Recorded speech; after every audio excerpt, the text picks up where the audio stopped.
Jake Morrison wiped the sweat from his forehead and looked at the clock on his workshop wall. It was almost midnight on Kepler 442c, and he was still working on the atmospheric processors. The machines needed to be ready before the next storm hit the colony. Outside his heated workshop, the temperature was dropping fast. It would reach -80 degrees before morning. The 34-year-old engineer loved his work, but some nights were harder than others. Tonight was one of those nights. The processors kept showing error codes, and Jake had to fix each problem by hand. His coffee had gone cold hours ago, but he kept drinking it anyway. The bitter taste helped him stay awake. Jake's workshop was the warmest building in the entire colony.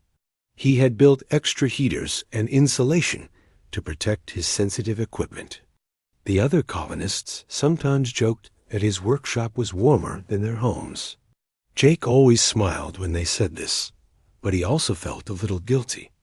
Everyone deserved to be warm on this frozen world. The wind outside was getting stronger. Jake could hear it howling through the metal walls of his workshop. Soon it would be a full blizzard. He was glad to be inside with his machines and heaters. Nothing could survive outside in weather like this. Not the colonists, and certainly not the native animals they sometimes saw during the day.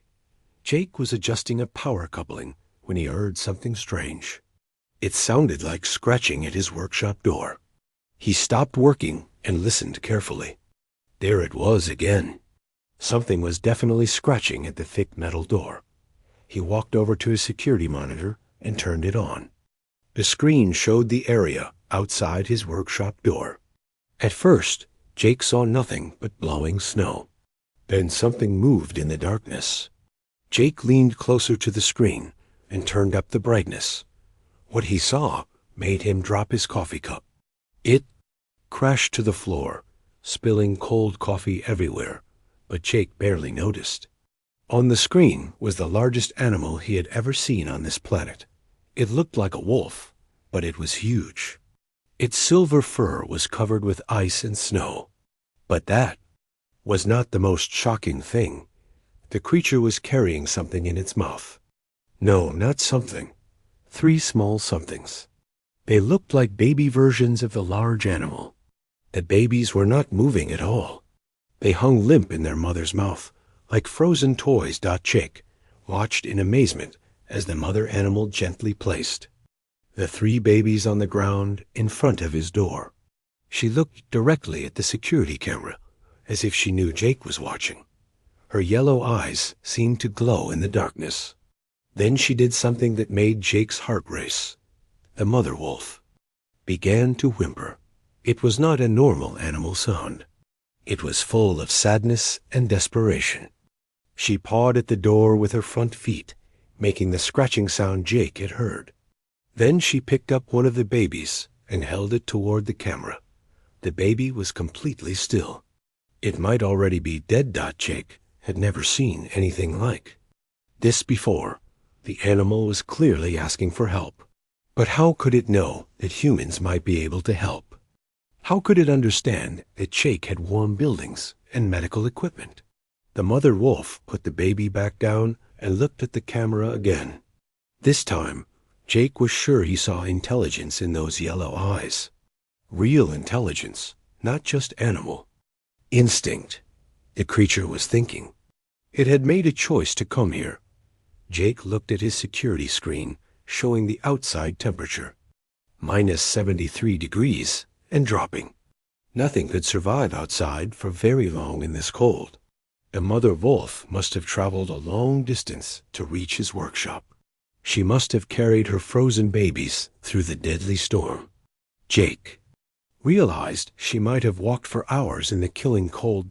Colonial rules were very clear about contact with native animals. No interaction was allowed without permission from Captain Blake. The penalty for breaking this rule was severe.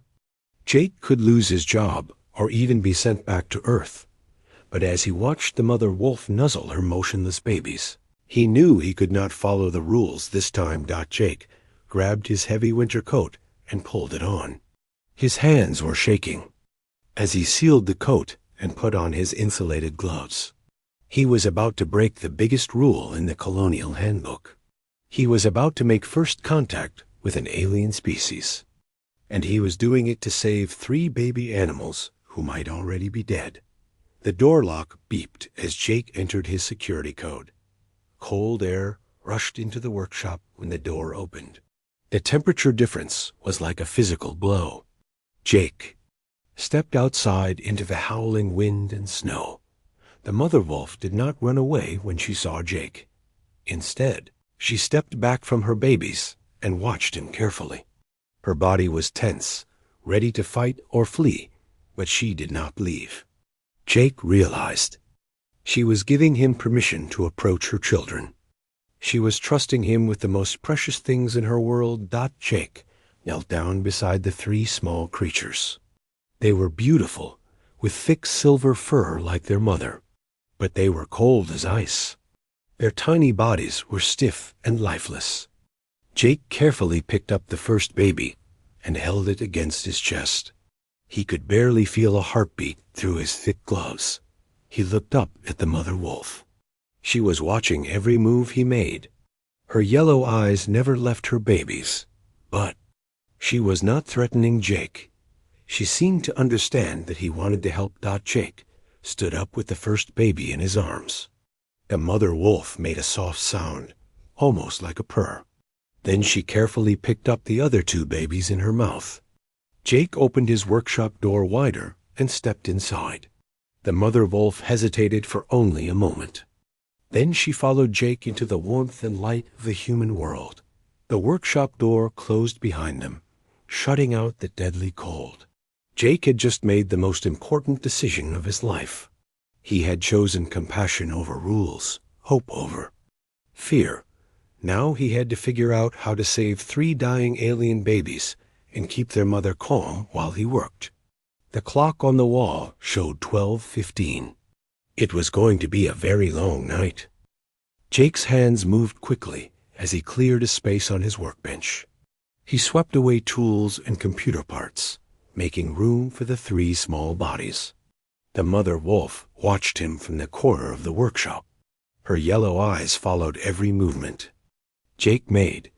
She did not seem afraid, but Jake could see she was ready to protect her babies if needed. The first baby wolf felt like a block of ice in Jake's arms. Its tiny chest barely moved up and down. Jake placed it gently on the warm metal surface of his workbench. The other 2 babies were just as cold and still. Their mother had placed them carefully on the floor, but now she stepped forward and nudged them with her nose. She made soft whimpering sounds that broke Jake's heart. Jake knew he needed help, but calling anyone would mean admitting he had broken colonial rules. He looked at the 3 dying babies and made his decision. He grabbed his communication device and called Dr. Matt Cooper. Matt was the colony's expert on alien life forms. If anyone could help, it would be him. The communication device buzzed 3 times before Matt answered. His voice was sleepy and confused. "Jake, do you know what time it is? This better be important." "Matt, I need you to come to my workshop right now. Bring your medical equipment. All of it." "What happened? Are you hurt?" Jake looked at the mother. Wolf. She was lying down next to the workbench, her head close to her babies. "It's hard to explain. Just trust me and come quickly. And Matt, don't tell anyone else about this call." There was silence on the other end. Then Matt's voice came back, more awake now. "Jake, you're scaring me. What's going on?" "Lives are at stake, Matt. I can't say more over the communication system. Just come, please." Matt agreed to come, but Jake could hear the worry in his voice. Jake ended the call and looked at the babies again. Their breathing was getting weaker. He did not have much time. Jake turned on every heater in his workshop. The temperature rose quickly, but it might not be enough. He needed something more direct. He remembered the emergency warming units he kept for equipment that got too cold. They were designed to warm sensitive computer parts, but they might work on living creatures. 2. Jake carefully wrapped the first baby in a thermal blanket and placed a small warming unit next to it. The baby's body was so cold that frost formed. On the blanket, Jake repeated the process with the other 2 babies. The mother wolf watched everything he did. Sometimes she made soft sounds, as if she was trying to tell him something. 20 minutes later, Jake heard footsteps outside his workshop. He opened the door and saw Matt running through the snow. Behind him was Elena Rodriguez, the colony's medical technician. Both of them carried bags of medical equipment. Matt stopped when he saw Jake's face. "You look terrible. What happened to you?" Jake stepped aside to let them in. "Brace yourselves. What you're about to see will change everything."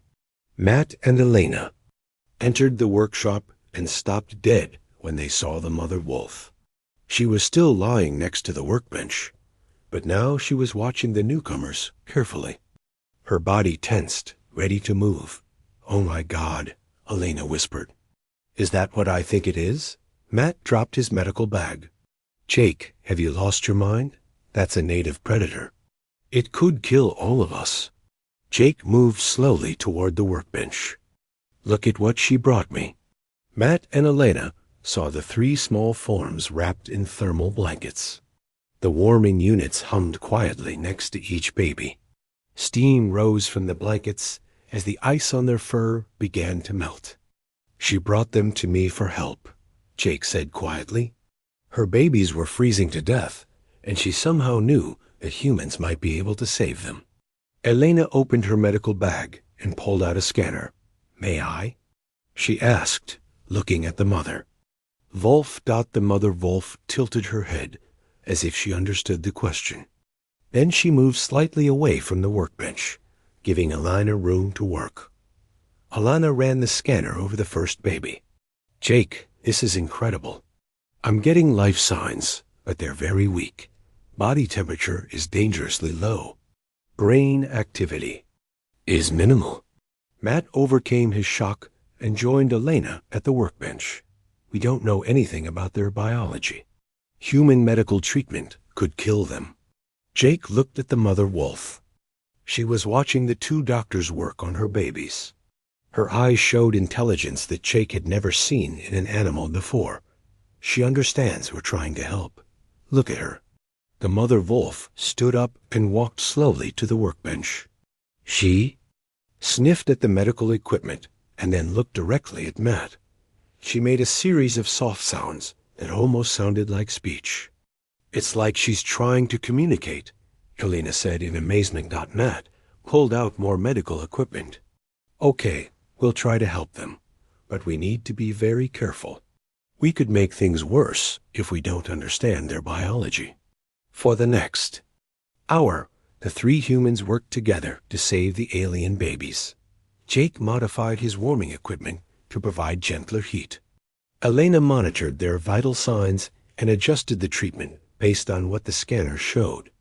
Matt took tissue samples and ran quick tests to understand their basic biology. The mother wolf never left their side. She seemed to understand that the humans were trying to save her children. Sometimes she would nudge Jake or Elena gently, as if showing them what to do. Other times she would make soft sounds when the babies responded to treatment.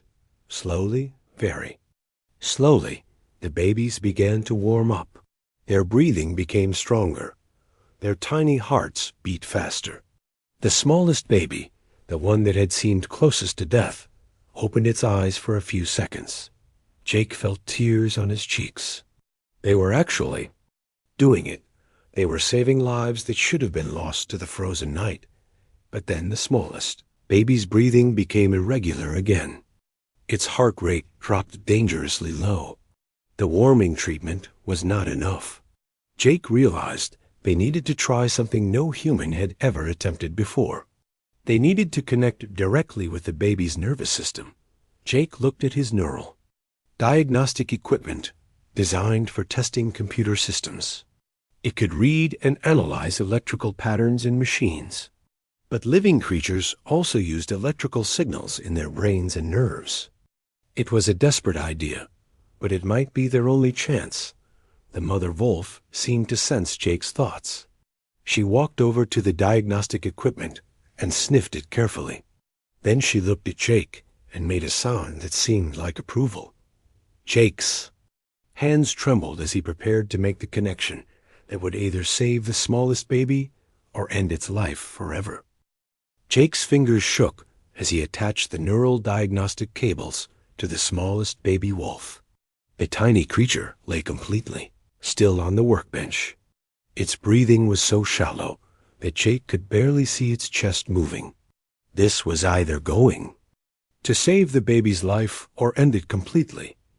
Matt watched nervously from beside the workbench. Jake, are you sure about this? We're using computer equipment on a living brain. We have no idea what might happen. Elena monitored the baby's vital signs on her medical scanner. Heart rate is dropping again. We're losing it. Jake looked at the mother wolf. She had moved closer to the workbench and was watching the cables connected to her smallest baby. Her yellow eyes showed no fear, only deep concern. It was as if she understood exactly what Jake was trying to do. I have to try, Jake said quietly.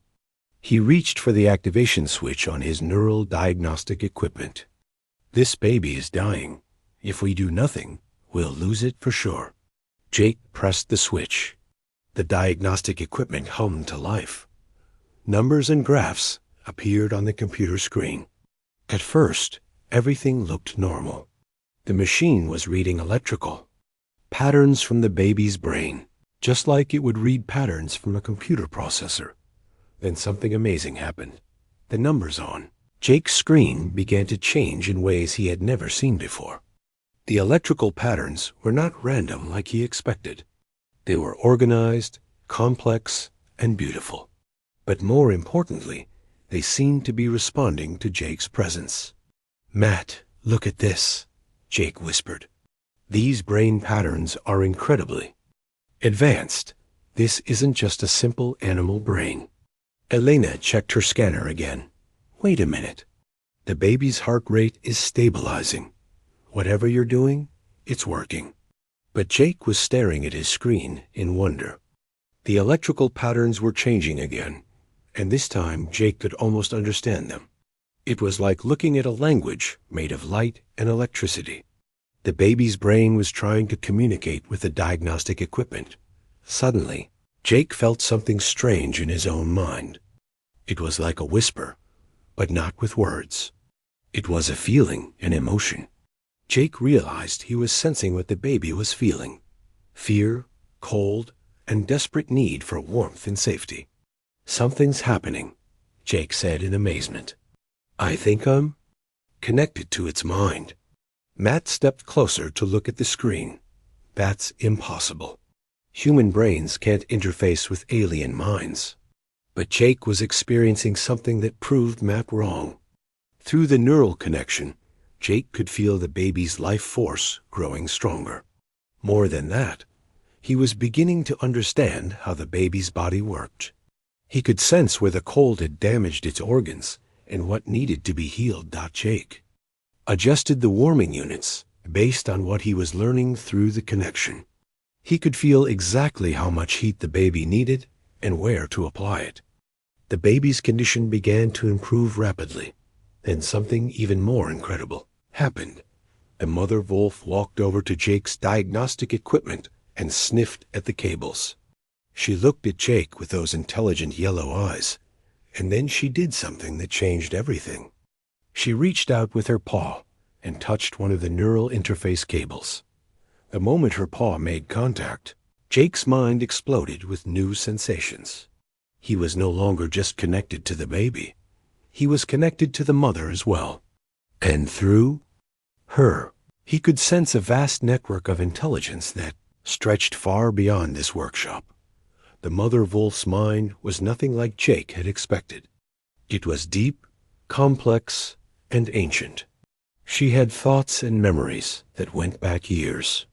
Jake could see flashes of her life, running through silver forests, hunting with her mate, and the terrible day when her mate was killed defending their territory. Most importantly, Jake could see why she had brought her babies to him. The mother wolf's people had been watching the human colony for months. They had seen the humans building things, using tools, and creating warmth in the middle of the frozen wasteland. The mother wolf had recognized that humans possessed knowledge and technology that could save her dying children. Through the neural connection, Jake learned that the wolf creatures called themselves something that translated roughly as the Pack of the Silver Wind. They were highly intelligent beings who lived in complex underground communities. They had language, culture, and technology of their own, though it was very different from human technology.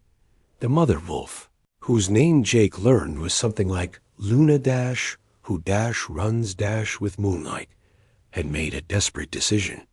When the terrible, cold storm came early and trapped her babies outside their den, she had chosen to risk everything.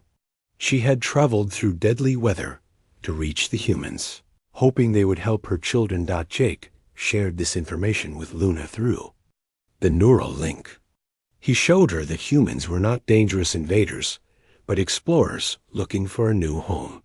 He shared his own feelings of loneliness on this cold world, and his desire to help any creature in need. Luna responded by sharing more of her people's knowledge. She showed Jake mental images of underground passages that could provide shelter from storms. She revealed the locations of warm springs that could heat human buildings. Most importantly, she shared knowledge about other dangerous creatures on the planet that the humans had not yet discovered. Through the neural connection, Jake guided Luna in helping to heal her smallest baby. Her natural understanding of her child's biology, combined with Jake's technological resources, created a perfect healing partnership. The baby's brain patterns grew stronger and more organized. Elena watched her medical scanner in amazement. All 3 babies are showing rapid improvement. Heart rates are normal, brain activity is increasing, and body temperature is stabilizing. Matt stared at the neural interface equipment. Jake, do you realize what you've done? You've established communication with an alien intelligence. This is the most important discovery in human history. But Jake was focused on something else. Through the neural link, he sensed that Luna was not alone.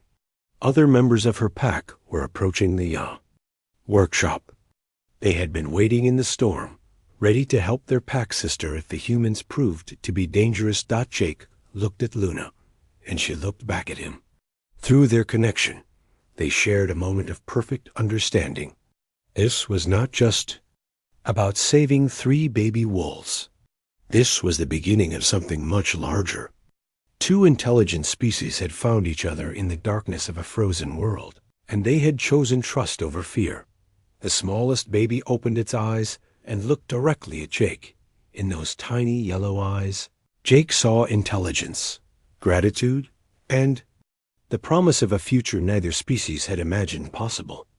Luna made a soft sound that Jake now understood meant thank you. In the language of the Pack of the Silver Wind, the neural connection had given them more than just a way to save her babies.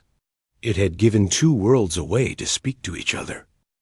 Jake was still connected to Luna through the neural interface when he heard vehicles approaching his workshop. The sound of engines and heavy footsteps in the snow made his heart race. Through the neural link, he felt Luna's sudden alarm. She understood the danger just as clearly as he did. The 3 baby wolves were finally stable and breathing normally. They had been sleeping peacefully for the past hour, their small bodies warm and safe on Jake's workbench. Luna had been resting beside them, but now she stood up quickly. Her ears pointed forward, and her body tensed for action. Jake looked at Matt and Elena. Both of them knew what the approaching vehicles meant. Someone had discovered their secret. The colonial authorities were coming.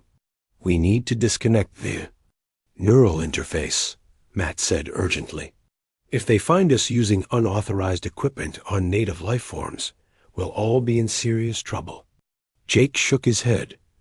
I can't disconnect now. The smallest baby is still too weak. The neural connection is the only thing keeping it stable. Elena was packing her medical equipment quickly. Jake, they'll arrest all of us. Breaking first contact. Protocols is a serious crime. Through the neural link, Jake felt Luna's confusion and growing fear. She could sense the approaching danger, but did not understand what it meant. Jake tried to send her calming thoughts, but he was too worried to be very successful. The vehicle stopped outside the workshop. Jake heard car doors slamming and the sound of many people walking through the snow. Luna moved to stand between the approaching sounds and her babies. Her lips pulled back to show her teeth, and a low growling sound came from her throat. Heavy footsteps stopped outside the workshop door. Then someone knocked loudly. Jake Morrison, this is Captain Lisa Blake. Open this door immediately. We have reports of unauthorized activity in your facility. Jake looked at his friends. Matt's face was pale with worry. Elena had stopped packing and was staring at the door. They all knew there was no way to hide what they had been doing. Jake Morrison, you have 10 seconds to open this door, or we're coming in. Jake walked slowly to the door and entered his security code. The door slid open to reveal Captain Blake standing in the entrance with 6 security officers behind her. All of them were wearing heavy winter gear and carrying weapons. Captain Blake stepped into the workshop and stopped. When she saw Luna, the big wolf was standing protectively in front of the workbench where her babies were sleeping. Her yellow eyes were fixed on the security team, and her body was ready to fight. What in the hell is going on here? Captain Blake demanded. She was a tall woman with short gray hair and hard eyes. She had been the colony's leader for 3 years, and she did not like surprises. Commander Ryan Walsh, the colony's security chief, stepped up beside Captain Blake. He was younger than the captain, but just as serious. His hand moved toward his weapon when he saw Luna. Captain, we have a hostile native life form in the facility. I recommend immediate containment. Luna's growling became louder when she saw the security team reaching for their weapons. Through the neural link, Jake felt her desperate need to protect her babies. She was prepared to fight all of them if necessary. Nobody move, Jake said quickly. She's not hostile. She's protecting her children. Captain Blake stared at Jake in disbelief. Her children? Morrison, have you completely lost your mind? That creature is a dangerous predator. Jake stepped between Luna and the security team. Captain, you need to listen to me. This is not what you think it is. She brought her babies to me because they were dying. She was asking for help. Commander Walsh drew his weapon. Step away from the creature, Morrison. We're removing it from the facility immediately. Luna saw the weapon and crouched lower, ready to spring. Through the neural connection, Jake felt her fear and anger. She did not understand human weapons, but she knew they meant danger to her babies. Wait, Elena spoke up from beside the workbench. Captain Blake, you need to see this before you do anything. Elena held up her medical scanner. These are not simple animals. The brain scans show intelligence levels that are close to human. They're not just smart animals, they're people. Captain Blake looked at the scanner readings. Her expression changed from anger to confusion. What are you talking about? Matt stepped forward with his own equipment. Captain, we've been monitoring their biology for hours.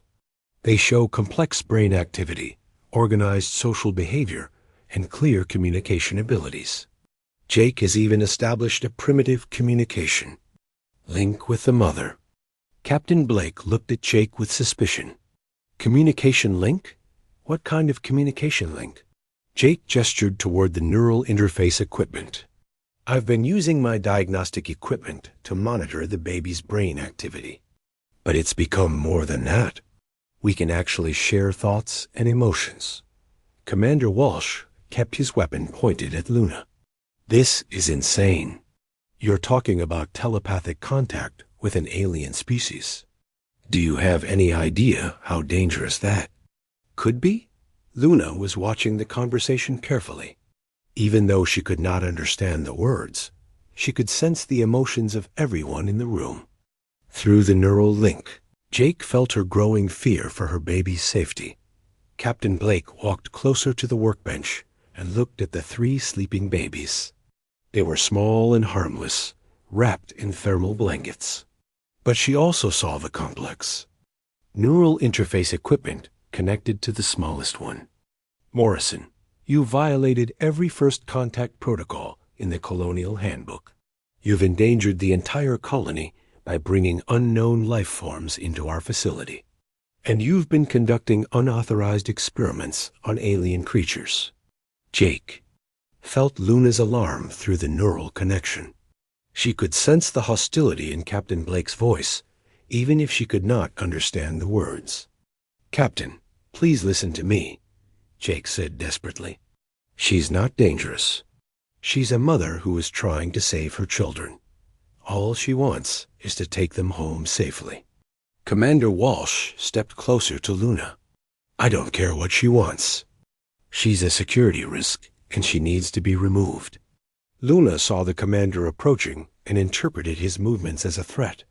She moved to put herself directly between him and her babies. Then she did something that surprised everyone in the room. Luna looked directly at Captain Blake and slowly lowered her head in what could only be described as a formal bow. She held the position for several seconds, then raised her head and looked directly into the captain's eyes. The gesture was so clearly intelligent and peaceful that even Commander Walsh hesitated. Luna was not acting like a wild animal. She was acting like a diplomatic representative trying to prevent a conflict. Captain Blake stared at Luna for a long moment. Through the neural link, Jake felt Luna's desperate hope that the human leader would understand her peaceful intentions.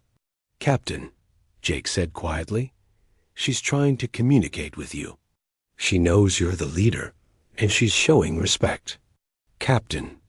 Blake faced the most difficult decision of her command. The regulations were clear, but the evidence of intelligence was impossible to ignore. What she decided in the next few minutes would determine the future of human-alien relations on this world. Captain Blake stood in silence for what felt like forever. Everyone in the workshop waited for her decision. Commander Walsh kept his weapon ready, watching Luna carefully. Matt and Elena stood beside the workbench, protecting the sleeping babies. Jake remained connected to Luna through the neural interface. Feeling her desperate hope for understanding. Finally, Captain Blake spoke. "Commander Walsh, lower your weapon." Walsh looked at her in surprise. "Captain, this creature could be dangerous." "Look at her, Ryan. Really look at her. Does this look like the behavior of a dangerous animal?" Walsh slowly lowered his weapon, but he kept it ready. Luna sensed the reduced threat and relaxed slightly, though she remained alert and protective. Captain Blake walked closer to Luna, moving slowly and keeping her hands visible. Luna watched every step, but she did not growl or show her teeth. Instead, she tilted her head slightly, as if trying to understand the captain's intentions. "Morrison, can you really communicate with her?" Jake nodded. "Through the neural interface, yes. It's not like talking with words, but we can share feelings and simple ideas." "Show me." Jake focused on the neural connection and tried to send Luna a message about Captain Blake. He shared the idea that the captain was the leader of the humans, like an alpha in a wolf pack. He also tried to communicate that Captain Blake was trying to decide whether humans and Luna's people could be friends. Luna received the message and seemed to understand. She looked at Captain Blake with new respect. Then she did something remarkable. She walked slowly to where one of her babies was sleeping and gently picked it up in her mouth. She carried the baby to Captain Blake and placed it carefully at the captain's feet. Everyone in the workshop understood what Luna was doing. She was showing the ultimate trust. She was placing her child in the hands of the human leader. Captain Blake looked down at the tiny wolf baby.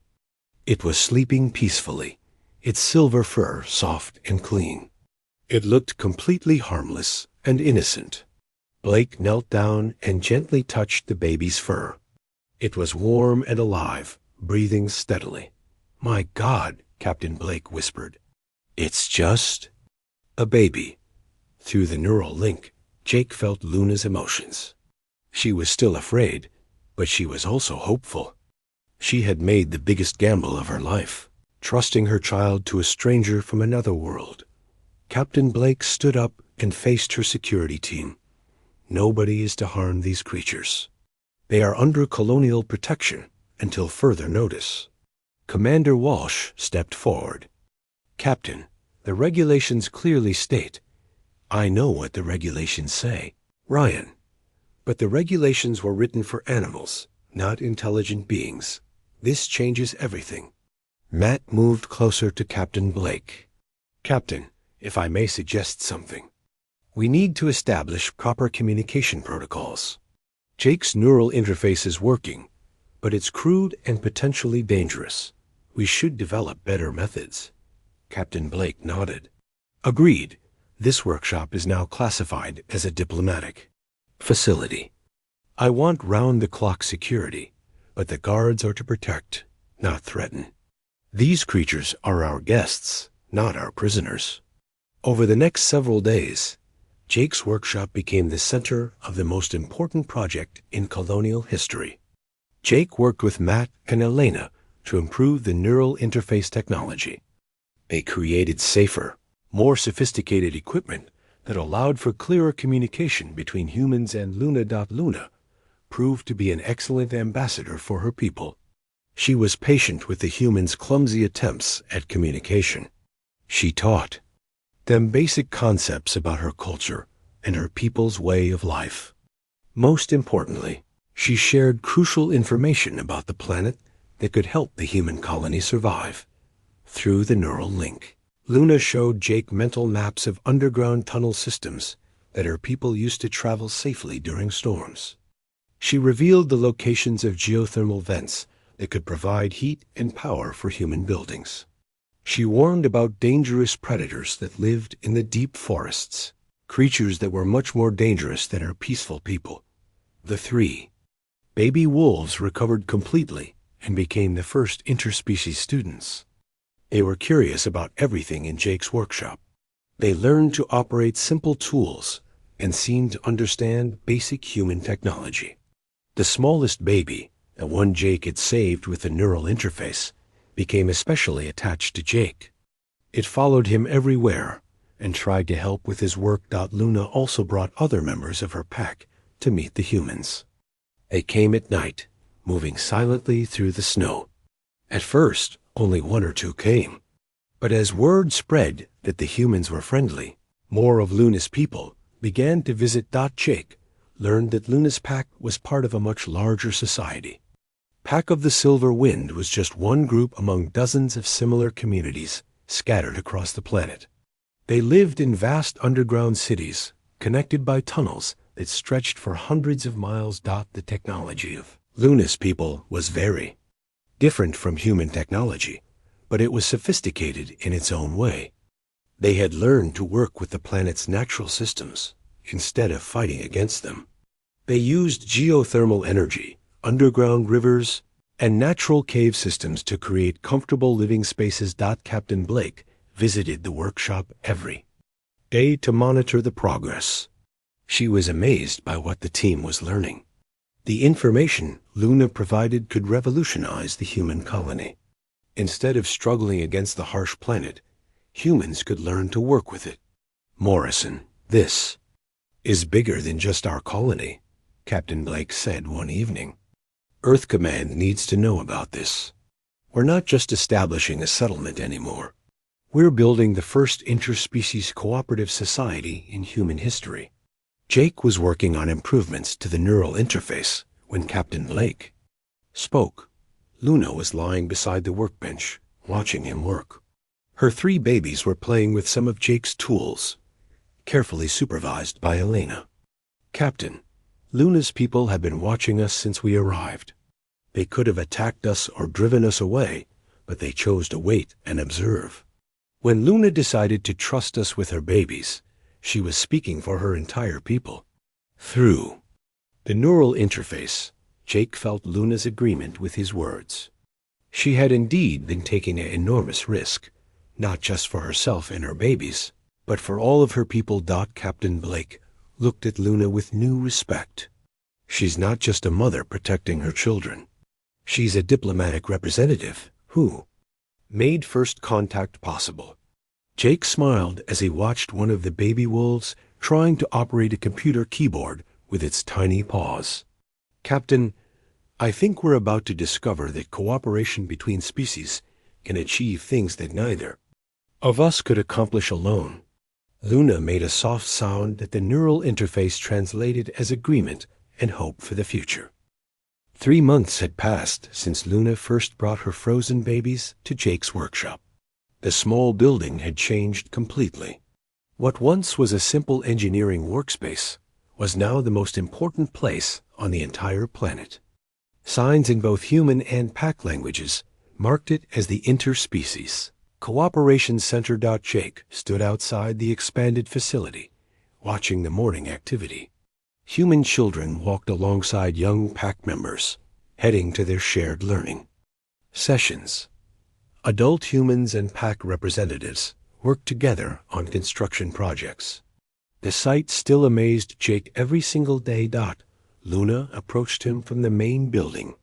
She no longer needed the neural interface to communicate with Jake. Months of practice had taught them both how to understand each other through gestures, sounds, and shared experiences. Her 3 babies, now healthy and strong, followed behind her. "Good morning, Luna," Jake said in the pack language he had been learning. His pronunciation was still clumsy, but Luna understood him perfectly. Luna responded with a series of soft sounds that meant, "Good morning, friend Jake. The new project waits for us." Jake smiled and followed Luna toward the construction site behind the main building. Today was special. Today they would test the most incredible invention that had ever been created on this planet. The project had begun when Luna shared her people's knowledge of the underground geothermal systems. The pack had known for generations that deep beneath the planet's surface lay vast networks of hot springs and steam vents. They had used this natural heat to warm their underground cities for centuries. Jake had combined this ancient knowledge with human engineering technology. Working together, humans and pack members had designed and built the first geothermal power station that could provide energy for both species. But this was much more than just a power plant. It was the foundation for something that neither species could have achieved alone. Captain Blake was waiting at the construction site with Dr. Matt Cooper and Elena Rodriguez. They had all become experts in interspecies cooperation over the past months. Standing beside them were 3 pack elders, including Luna's father, who was one of the most respected leaders among all the pack communities. "Are we ready for the test?" Captain Blake asked Jake. Jake looked at the massive structure they had built together. It was beautiful in its simplicity. Human metal and electronics combined perfectly with pack stonework and natural design. The building seemed to grow out of the earth itself, as if it had always been there. "Luna says her people are ready. All the underground connections are complete." The geothermal station was connected to a network of tunnels that stretched for hundreds of miles beneath the planet's surface. Pack engineers had used their ancient knowledge to create a system that could carry heat and power to dozens of communities, both human and pack. But the incredible outcome was not just about power and heat. The project had created something much more valuable. It had created true partnership between 2 species. Jake activated the main control panel. Deep beneath their feet, pumps began to work. Hot water from the planet's core started flowing through the carefully designed system. Within minutes, the power generators came online. Elena monitored her instruments. Power output is perfect. The system is working exactly as designed. Luna's father spoke in the pack language, and Luna translated for the humans. He says the ancient spirits of the deep earth are pleased. The warmth flows to all our communities as it was meant to. Jake watched the status displays, showing power flowing to human settlements and pack communities across the continent. For the first time since arriving on this world, humans would have enough energy to thrive instead of just survive. And the pack communities would have access to human technology that could improve their lives in countless ways. Captain Blake activated her communication system. Blake to Earth Command. The Kepler 442c Interspecies Cooperation Project is now fully operational. I am pleased to report complete success. The response from Earth came several minutes later, transmitted across the vast distance between star systems. Earth Command to Blake. Your reports have been studied carefully. The success of the cooperation project has been approved as the model for all future human colonization efforts. Congratulations on this historic achievement. Jake felt a hand on his shoulder and turned to see one of Luna's babies, now grown into a young adult. The young pack member had learned to speak some human words over the past months. Friend Jake, the young one said carefully, thank you for saving us. Thank you for showing our peoples how to work together. Jake knelt down to be at eye level with Luna's child. Thank you for teaching us that friendship is possible between any peoples who choose to trust each other. Luna made a sound that Jake had learned meant deep satisfaction and joy. Through their improved communication methods, she shared her thoughts about the incredible journey that had brought them to this moment. A desperate mother carrying frozen babies through a deadly storm had somehow created the foundation for a new kind of civilization. Over the following weeks, representatives from other human colonies began arriving to study the cooperation model. Pack delegations traveled from distant communities to see how two species could work together so successfully. The little workshop where Jake had once worked alone became the center of a movement that spread across multiple star systems. Jake's 3 rescued baby wolves became the first official interspecies cultural ambassadors.